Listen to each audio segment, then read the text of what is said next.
All right, so what's up, everyone? My name is Tal. I'm here with another deportation story.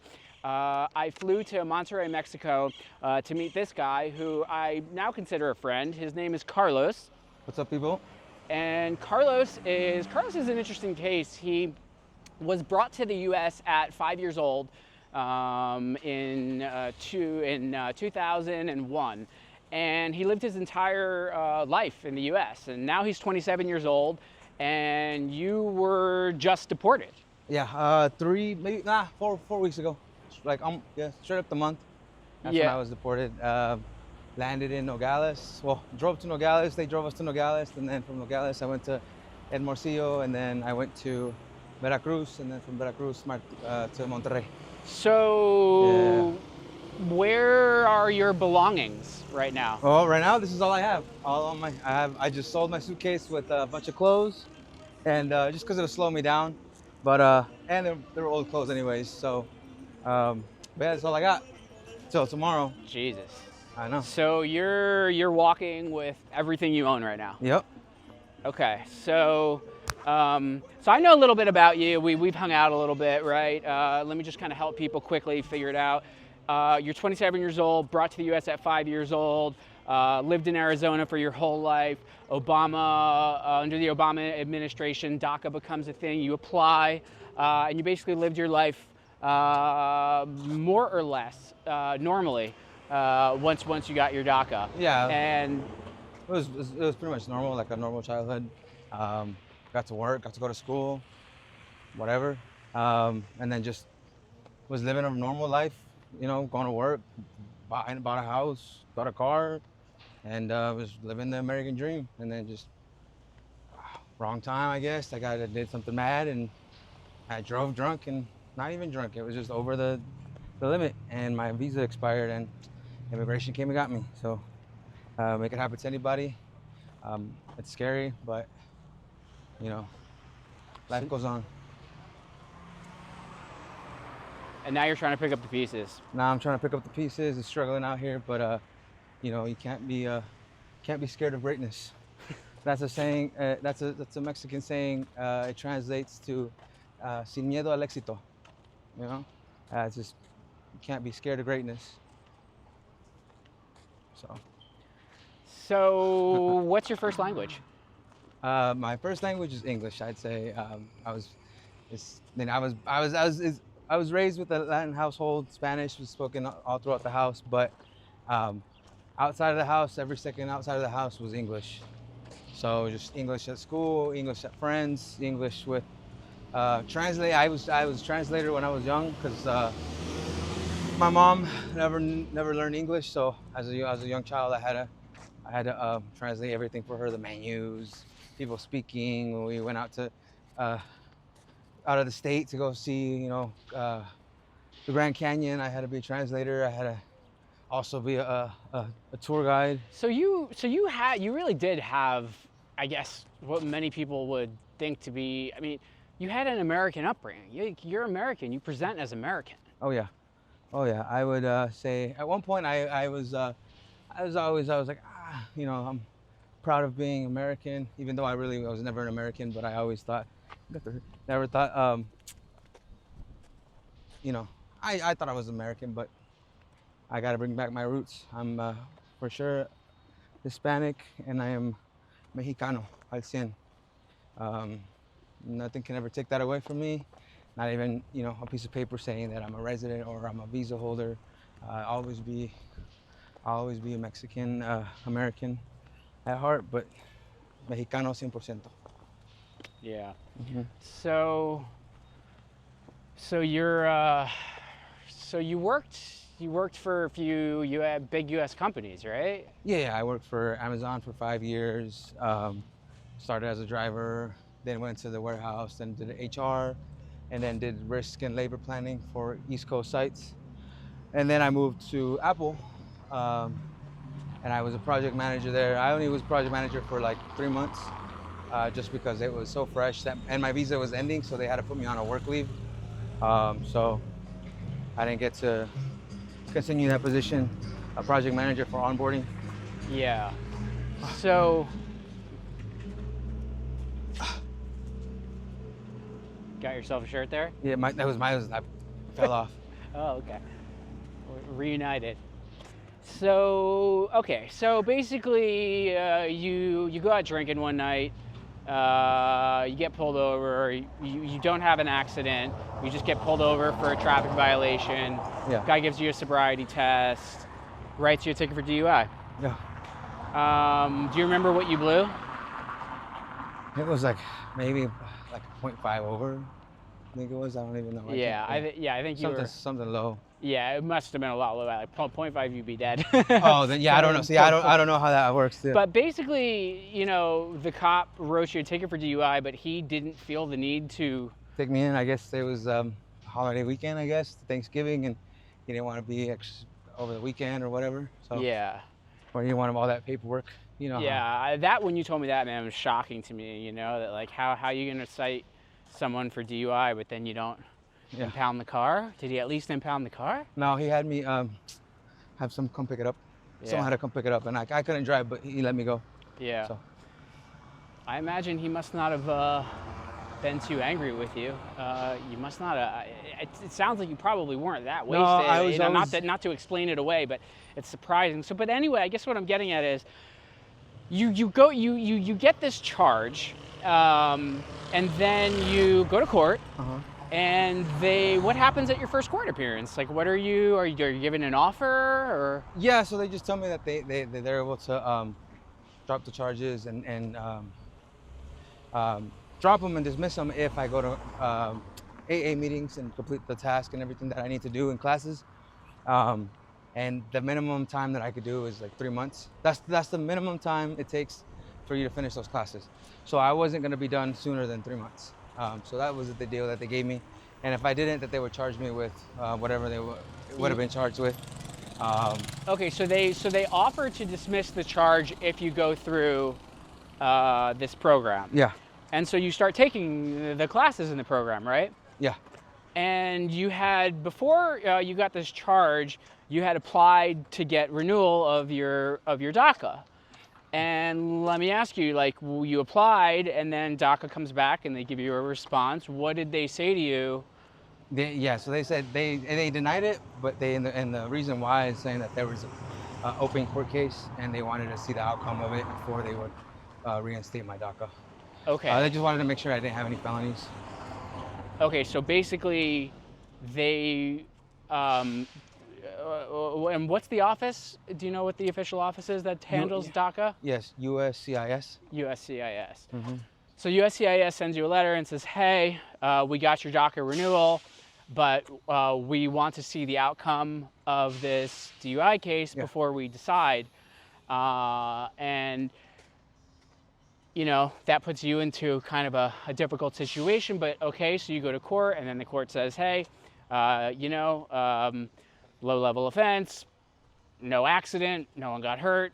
Okay, take some, classes, whatever. You're given an offer, and you start taking the classes, and then I'm halfway through by my second court date. I'm halfway done with my classes. There was only 3 court days set. First one just to tell me what my options were. The second one, it was to just kind of midway point, and then the third one was to be done with the classes and everything. So when I got to the second one, I was already halfway done. Yeah. But unfortunately, I didn't make it to the third one. And why is that? Because ICE came and picked me up at work. Right as my visa expired, right when I went to pick up my last check, they picked me up and they took me down to Phoenix Immigration. So basically, even though USCIS told you that they were waiting on the outcome of your case before they gave you a decision, ICE preempted the final disposition in this case. Yep. Preempted the decision from USCIS and just scooped you right out of the middle of the situation and deported you. Yeah, since my visa expired prior to my last court date, so they took that opportunity and went in and just swooped me up. And I feel like it was pretty bad because they know I'm fixing it, but they still decided to just go in right as soon as my visa expired and pick me up. So it feels like they're just targeting people for no reason, you know. It's yeah.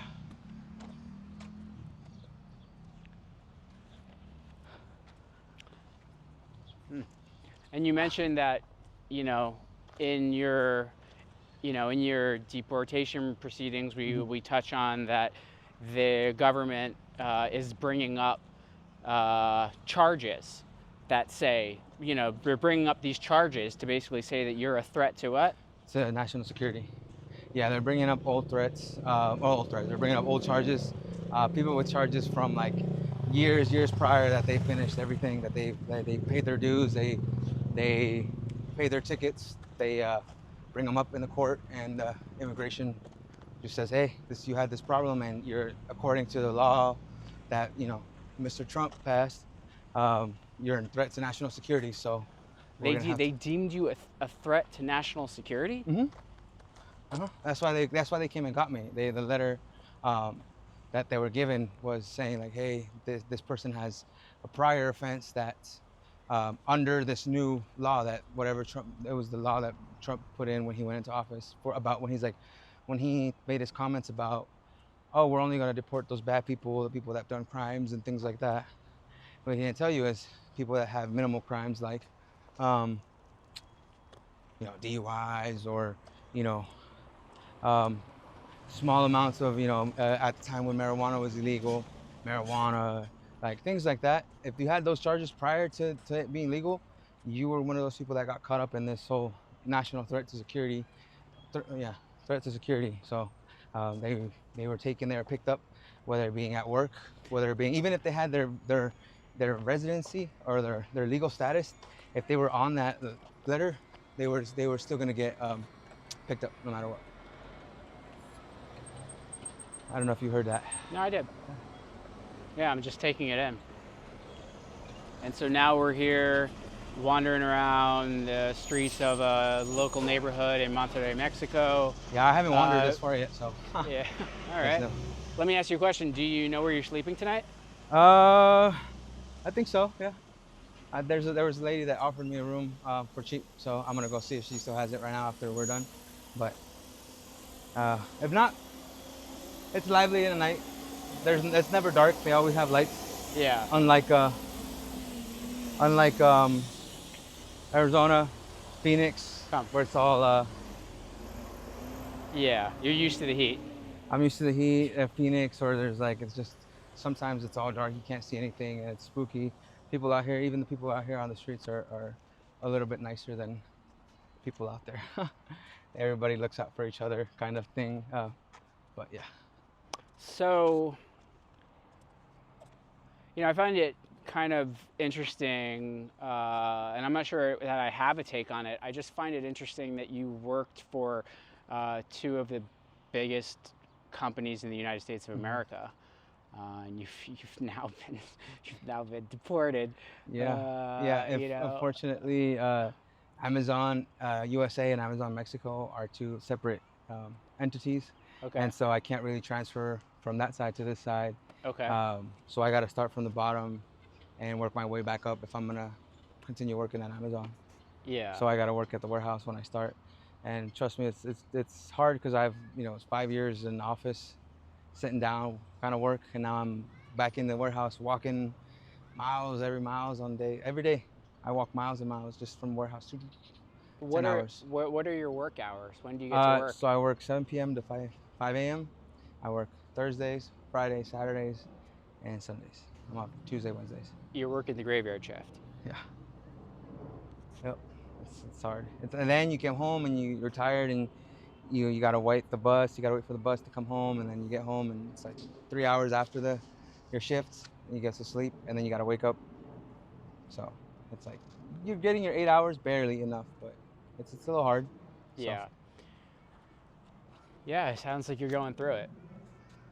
A little bit, but like I said, that old saying, can't be scared of greatness. Sin miedo al éxito.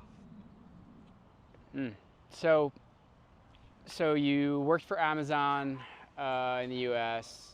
You're now working for Amazon in Mexico. Mm-hmm. You were working for Apple at the time of your deportation, right? Yeah, yeah. It was. I was still in the onboarding process. I didn't really get to do everything on my own. I was still getting taught how to onboard the associates and how to teach them.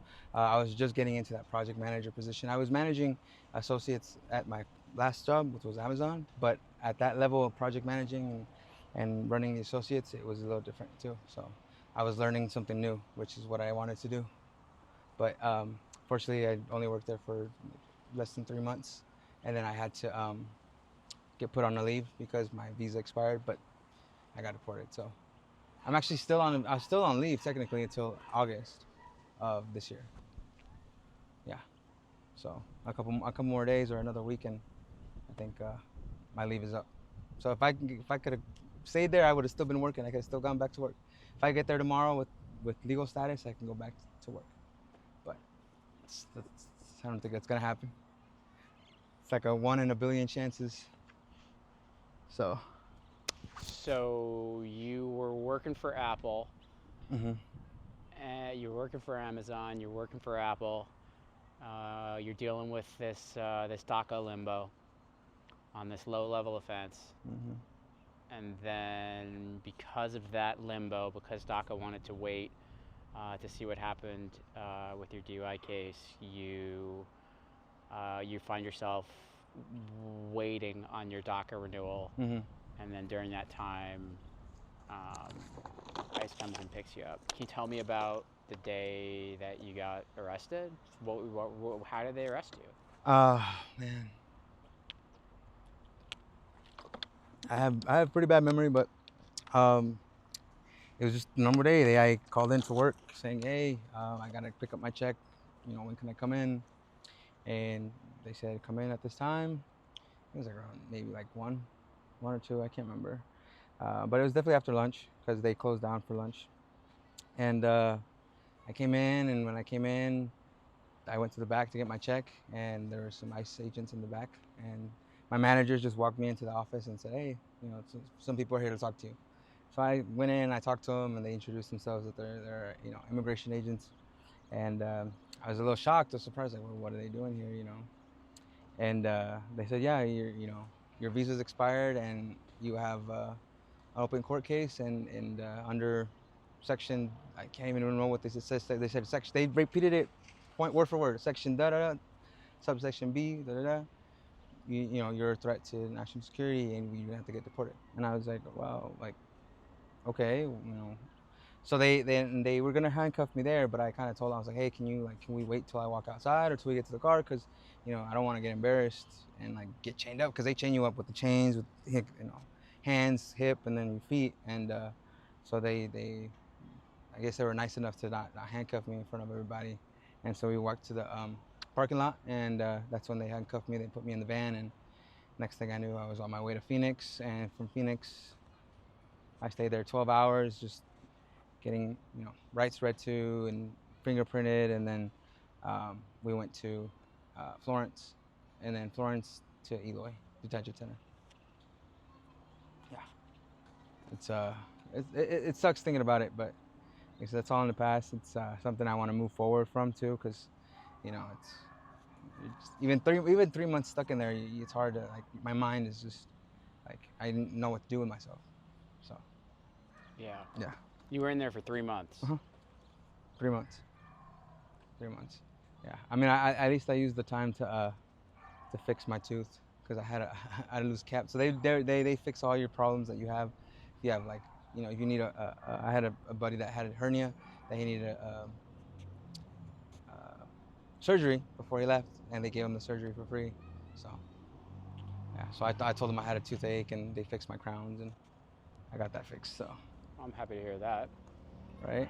At least they did something good. Yeah, they gave you a little a little gift on the way Right. out, I guess, like going away present of sorts. So, all right, man. So you're there for 3 months. You're trying to fight your case. Ultimately, I mean, you've shared with me off camera that you just kind of got wore down, right? Yeah. And what can you tell me? Can you tell people a little bit about that? Yeah. I mean, I just got getting depressed. Coming to a home country, you never been to, right? So it's just hard. make new friends, but it's whatever. Yeah. So you got so you're there for 3 months. Um, sure you're not thrilled to be there. It was your first time. It was your first time like with like incarceration, right? I mean, Yeah. you've never been locked up before. Yeah. I mean, it wasn't. It felt like jail because I mean I've never been to prison, whatever, but uh, everybody was nice. Like everybody was family because we're all in the same boat. Yeah, all the other inmates. So yeah, so I'm just interested in your story. I think this is kind of like what actually like the actual process is Yeah. something that's pretty opaque to people. Like we can read a lot of articles and talk about it in the news and stuff, but what the reason, guys, that I flew here to meet Carlos is because I'm just genuinely interested in hearing firsthand from someone in this situation what they're going through, and I'm just very much interested in other people's stories. And I thought he had, I thought he had an interesting one. So. You're there, you're locked up for 3 months, you're trying to fight your case. They're basically, of course, the prosecutors, Yeah, doing what they do. they give me a pretty high bail, like a bond. It's super high. It was 15,000, and I mean I don't have 15,000 to put up front, so I was gonna stay in there while I was fighting my court case, and so they said you're gonna be. They gave me I asked how long. They said they didn't really know, but anywhere from a year and a half to 2 years, maybe more. And I just when I heard that, I just kind of shut down. I was like, well, I'm not gonna fight, even though I had a good case. I got a good case. I could have fought, but probably won it. But I don't think I could have taken 2 years in there, So I just decided to take the deportation and just come back to my home country. Start a life here. I think it's I don't think it's gonna be difficult. I think it's just the start, getting up and running. But that's it. Yeah. Um, yeah, I mean, you found yourself a job. I mean, it sounds like it's, Yeah. it's a tough job. You're working the graveyard shift in a physical job in a warehouse for 12-hour shifts or something like that. But it's a decent job, Yeah. right? Um, so then you get deported. Ultimately, you go through this case. You kind of you feel like you kind of get worn down, right? You couldn't afford to bond out, and then you were advised that if you couldn't afford to bond out, that you could expect to be incarcerated for a year to 2 years while you fight your case. And basically, you've shared with me that just kind of ground you down, and you decided that you didn't want to be locked up for that long. Yeah. And so you just kind of. Yeah. And I gave it out to other people. There was one guy, Wally West. He was it's funny. Wally West. Wally West? Yeah. That's a cool name. His name was Wally. Wally West, what's up, dude? Wally D Santos, but I called him Wally West when I was in there, and he's a big Cuban, tall, buff Cuban guy, tattoos and everything, and he was in there for 14 months. He's in there. He's still in there, I think, because he still messages me, and I still message him back on the tablet. And but he's been there 14 months. He's the best singer that I like. He writes his own songs, his own lyrics, his own music. He's got 6 albums already written out, and every single one of them is a banger. So when he gets out, I think he's gonna go big. I think he's gonna be talent. He used to sing this song every night before bed. It was called it was about he leaving his daughter in Cuba and how he couldn't see her, and everybody was like, "Hey, Wally, sing it, cántala, cántala," and so he would sing it. It was a banger. So I told him, I was like, "Hey, when you get out, I want 3 front row tickets to your concert." So there's a lot of people in there that they're fighting, but I just didn't have it. Yeah. So yeah, I mean, I really appreciate you sharing all this, and I know it's kind of wild. Someone shows up, but you're down to share your story, and I really appreciate just kind of being able to hear directly from you all about this. So I just kind of want to keep going, and So now you kind of get ground down. You don't feel like you can stay incarcerated for a year to 2 years, and you just kind of feel defeated, right? Yeah. And then at that point, you really only have one path out of incarceration, right?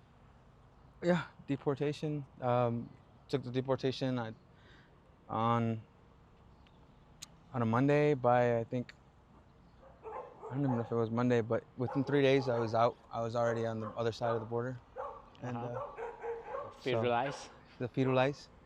And yeah, it's just 3 days is fast. I mean, people have been waiting there, and there's people that asked for the deportation, that they want to get deported, but since they're from another part of like Mexico or from a different part, like Guatemala, people there from Guatemala, they've been waiting for months, like just to even get deported. Once I asked for it, I was deported within 3 days.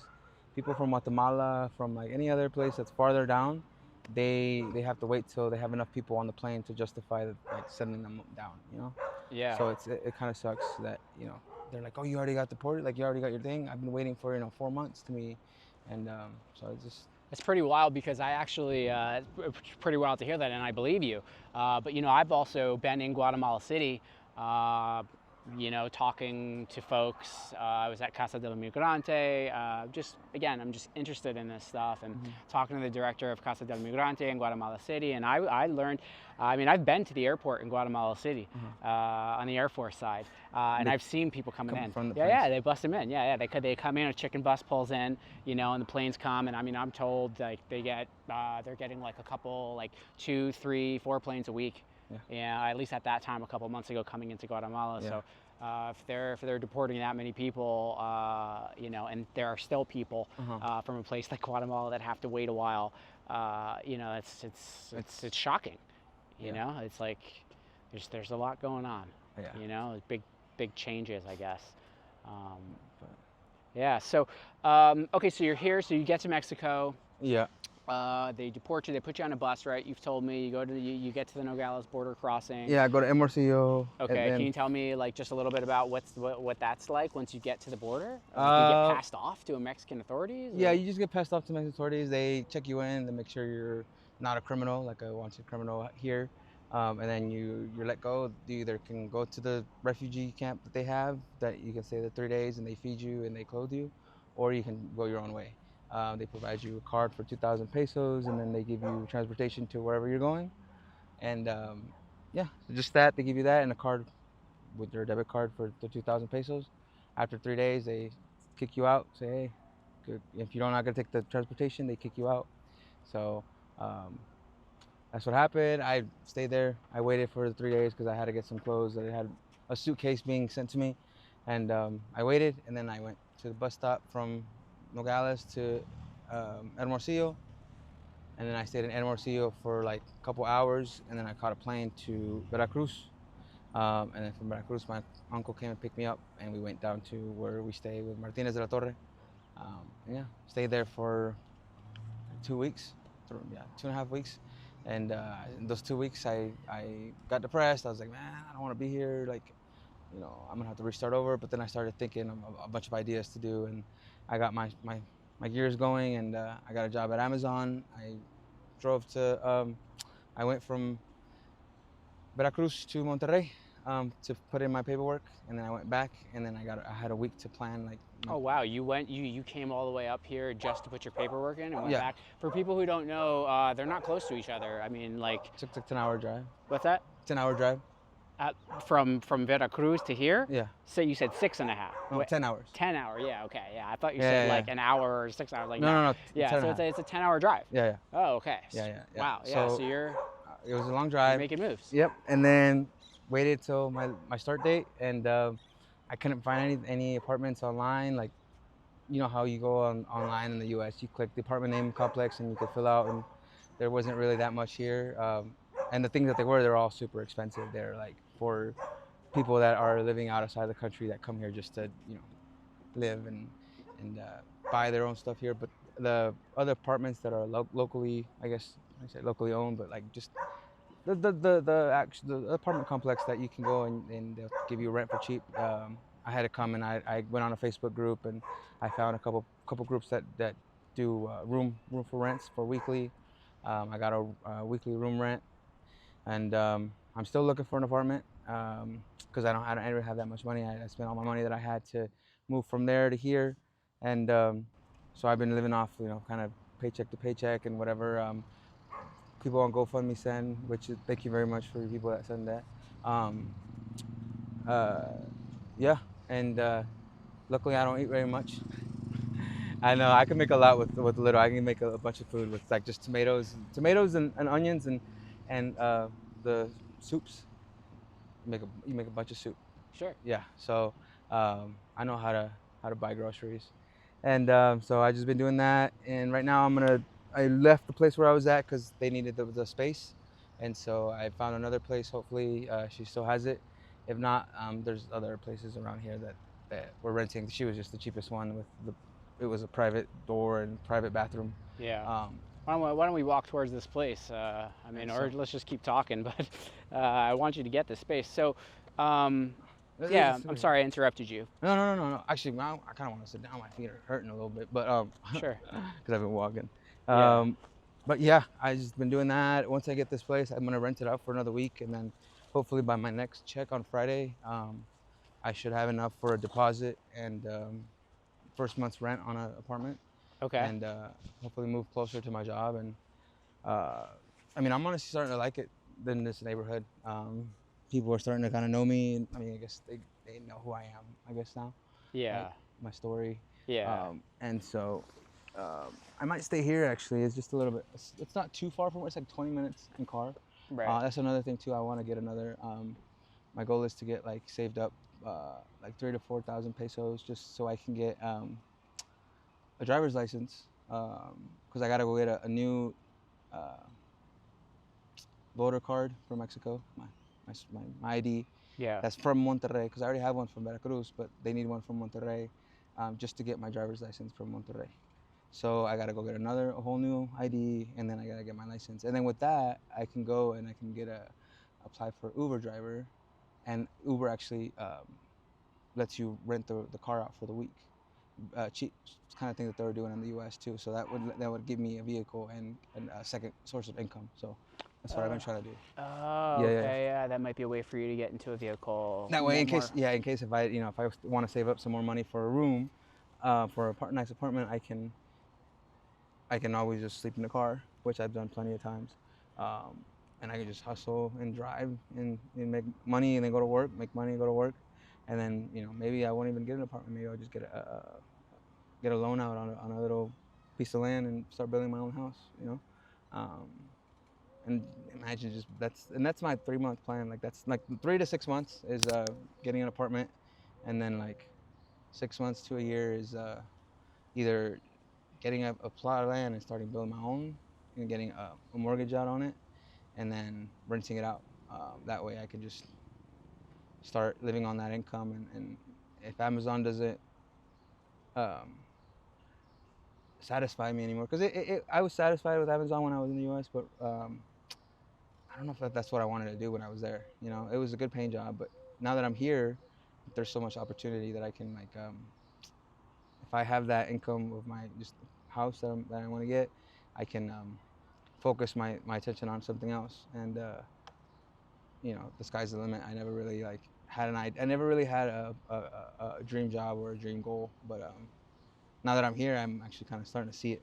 So Yeah. that's another good thing about being out here is starting to see the options, and everything in the U.S. is so like narrow and so like just forward. Here, it's like you can be. If I want to sell food, I can be a vendor on the street. I'm. It's about the happiness of just living the life, instead of the money or whatever. Yeah. So. Yeah, you're the permitting, Yeah. all that red tape that a lot of people Yeah. feel so constrained by in the U.S. Is that what you're saying? Yeah, Do you yeah. feel like there's less here? Yeah. Everybody, even though there's less, everybody's happy. Everybody seems happy, and it's never urging for more. You never see people like, um, saying, "Oh man, I hate being where I'm at." No, they love it, and I mean they live with it and um, learn to evolve around it and not like you know, for it. I guess I don't know if that's the good way to put it, but yeah. Yeah. Uh, Yeah, I think a lot of people will understand what you're getting at here. yeah, yeah. How do you feel? Like, I'm wondering if you could share with me a little bit. Like, how do you feel like being back in what is you're told it's your country. You've been deported. How do you feel being surrounded by Mexicans every day? As opposed to being in the U.S. Like, this is crazy. It's a crazy new experience for you. Tell you the truth, I mean, it's honestly kind of not the same, but it's almost the same. They like I struggle a little bit with the Spanish, and so sometimes when I don't say anything, they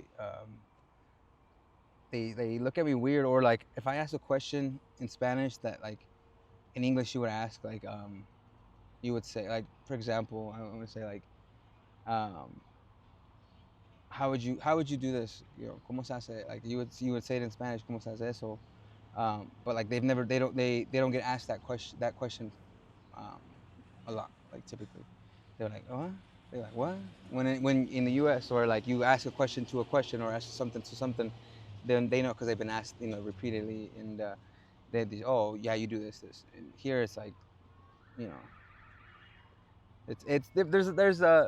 there's similarities and differences. Definitely, people are anywhere in the world are gonna be mean. I've always, every time I'm walking around, I always greet people. I always say, hey, buenos días, buenas tardes, buenas noches, con permiso, whatever. Excuse me, good morning, hi. And you get those people that just don't even say anything to you, don't talk to you, or just like look at you, and give you a little smug and just keep going. Or there's the people that say, that they look at you when you're coming towards them, and they look at you like, well, like me mugging, but then as soon as you say, oh, good morning, or like, oh, excuse me, they like brighten up and say, oh, this guy's, he's polite. So it's definitely it's on you. I mean, but I'm always nice to everybody, no matter what, so. So you're here. You've got this new job. The dorm room where you were staying needed the bed because they had a big group coming. You've shared with me. So you got the boot there, but just because for logistics. And so you're moving to a new spot. You're working at Amazon. You're trying to save your money, and you're just basically rebuilding your life. Yep. I mean, I don't know. I feel like when I was out there, I felt like my life was just getting started too. Like I was just barely climbing the ladder to Amazon, and I just got a position to where I was like making enough money to where I was like, okay, now I can, start vacationing, start doing this, and like my life was just getting started. And this is just a minor setback. Like it just, within a year and a half, I should be back to where I was at. Like my knowledge wise that I have, it should be able to bring me back to speed. So it's definitely doable. It's definitely doable, but I think it's nicer too because I get a better passport, so I can actually travel the world like I wanted to. That's one of my dreams, is to travel the world.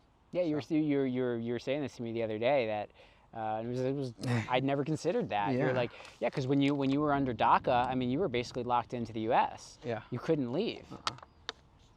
Yeah. Yeah, I think that would be surprising. Yeah. I mean, I can just speak for myself. I was surprised, but I'd never thought about that.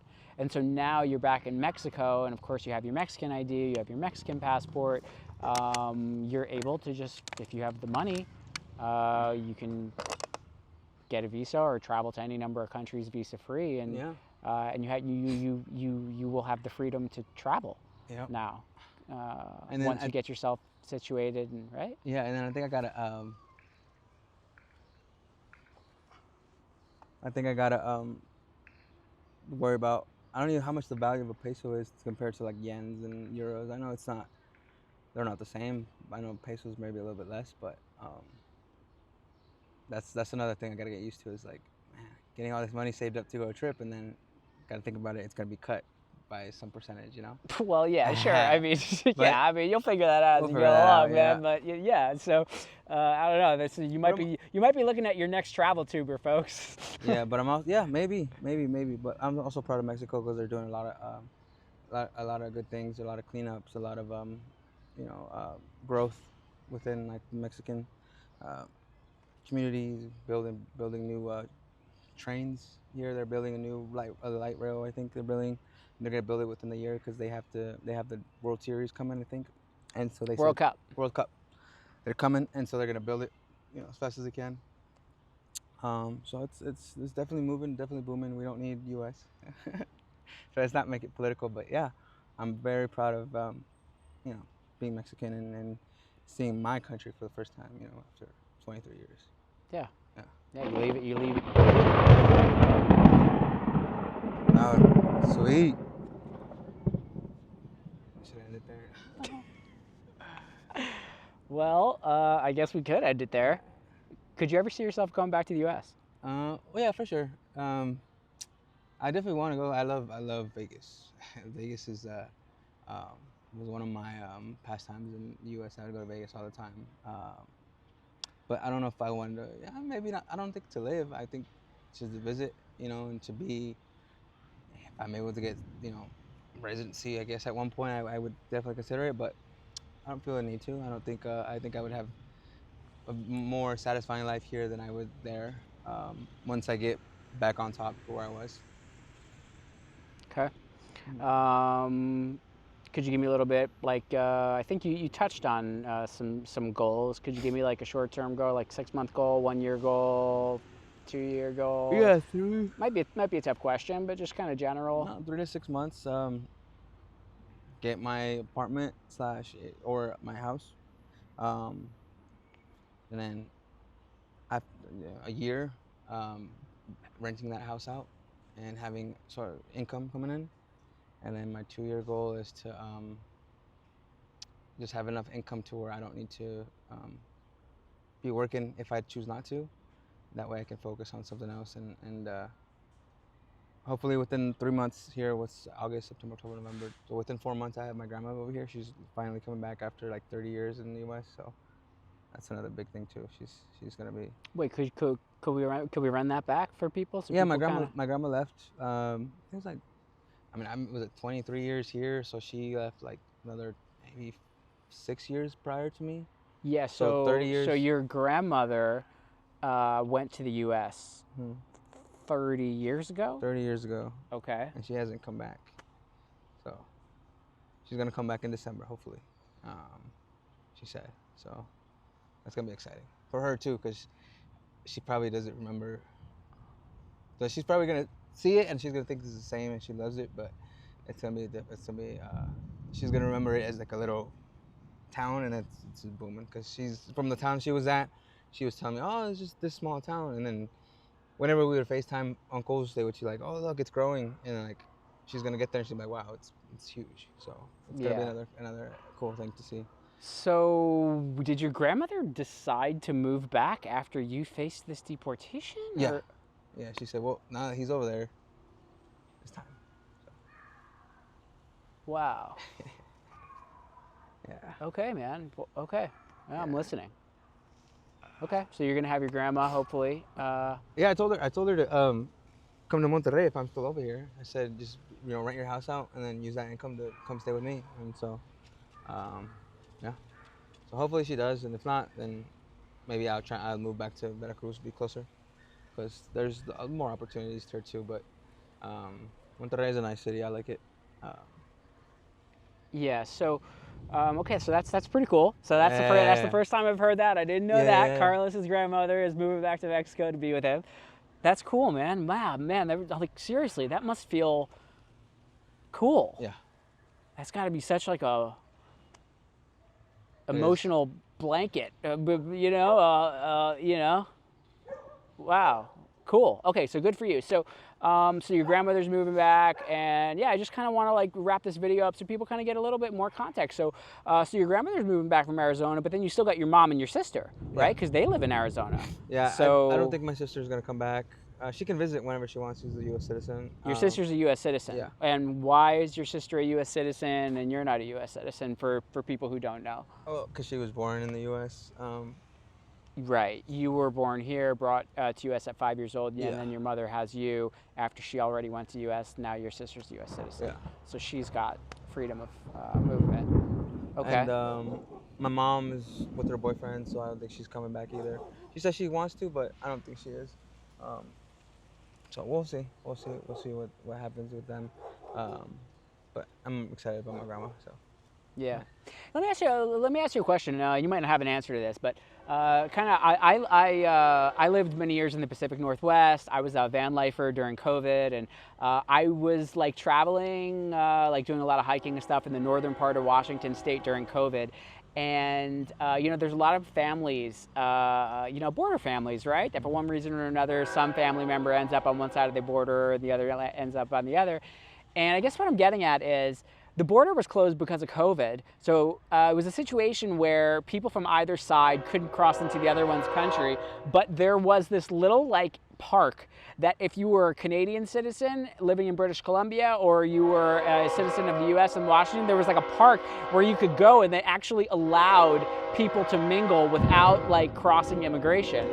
And I wonder if there's any kind of an opportunity like that for you to get some physical time with your mom that you know of, or we might. No, I don't know of that. I don't know of any. Yeah. I don't know of any. All right.